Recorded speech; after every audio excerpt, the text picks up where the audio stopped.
रहा है। इससे खर्च बढ़ता था, समय ज्यादा लगता था और एयरक्राफ्ट लंबे समय तक ग्राउंडेड रहते थे। ये स्थिति भारत जैसे विशाल एविएशन मार्केट के लिए ठीक नहीं थी। इसलिए आज भारत सरकार देश के दुनिया के एक बड़े एमआरओ केंद्र के रूप में विकसित कर रही है। अब पहली बार देश में एक global OEM deep level servicing की सुविधा स्थापित कर रहा है।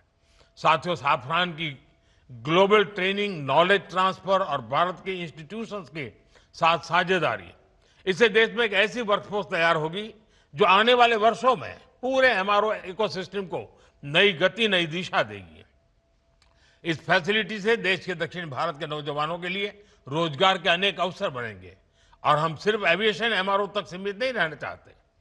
हम शिपिंग से जुड़े एमआरओ इकोसिस्टम पर भी बहुत बड़े स्केल पर काम कर रहे हैं। साथियों, हम हर सेक्टर में डिजाइन इन इंडिया को भी बड़े पैमाने पर प्रमोट कर रहे हैं। मैं साफरान की टीम से आग्रह करूंगा कि आप भारत में एयरक्राफ्ट इंजन और कंपोनेंट डिजाइन की संभावनाओं को भी एक्सप्लोर करें। इसमें एमएसएमईज का हमारा बहुत बड़ा नेटवर्क और हमारा युवा टैलेंट पूल आपको बहुत मदद करेगा।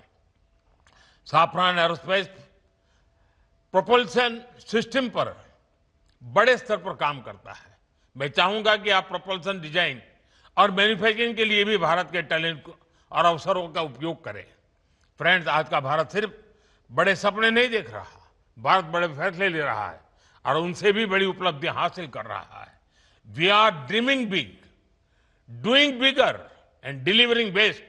और भारत का बहुत जोर ईज ऑफ डूइंग बिजनेस पर है।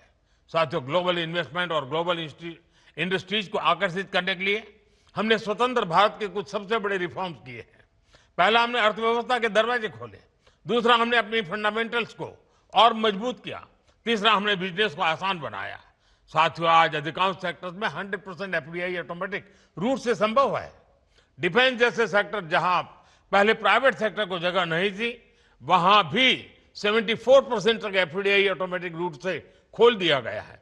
स्पेस सेक्टर में भी बड़ी अप्रोच अपनाई गई है और इन कदमों ने दुनिया को साफ संदेश दिया है, India welcomes investment, India welcomes innovation. Production link incentive schemes ने ग्लोबल मैन्युफैक्चरर्स को मेक इन इंडिया की ओर आकर्षित किया है।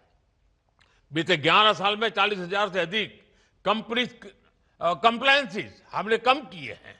भारत ने बिजनेस से जुड़े सैकड़ों प्रावधानों को डिक्रिमिनलाइज किया है। नेशनल सिंगल विंडो सिस्टम ने अनेक अप्रोच को एक ही प्लेटफॉर्म पर ला दिया है। GST reforms, faceless tax assessments, नए लेबर कोड्स और आईबीसी, इन सब ने गवर्नेंस को पहले से कहीं अधिक सरल और पारदर्शी बनाया। इन्हीं प्रयासों की वजह से आज भारत को एक ट्रस्टेड पार्टनर, एक मेजर मार्केट और एक राइजिंग मैन्युफैक्चरिंग हब के रूप में देखा जा सकता है। साथियों, भारत के पास तेज ग्रोथ है, स्थिर सरकार है, रिफॉर्म से जुड़ा माइंडसेट है, बहुत बड़ा यंग टैलेंट पूल है, एक विशाल डोमेस्टिक मार्केट है और सबसे खास बात, भारत में निवेश करने वालों के लिए हम सिर्फ इन्वेस्टर नहीं बल्कि को क्रिएटर मानते हैं। हम उन्हें विकसित भारत की जर्नी के स्टेक होल्डर मानते हैं। इसलिए मैं सभी इन्वेस्टर से कहूंगा, India is proving why betting on India is the smartest business decision of this decade. एक बार फिर आप सभी को इस आधुनिक एमआरओ फैसिलिटी के लिए मैं बहुत बहुत बधाई देता हूं। बहुत बहुत धन्यवाद। मेरी समय की सीमा है, मैं आपकी इजाजत लेता हूं। बहुत बहुत धन्यवाद।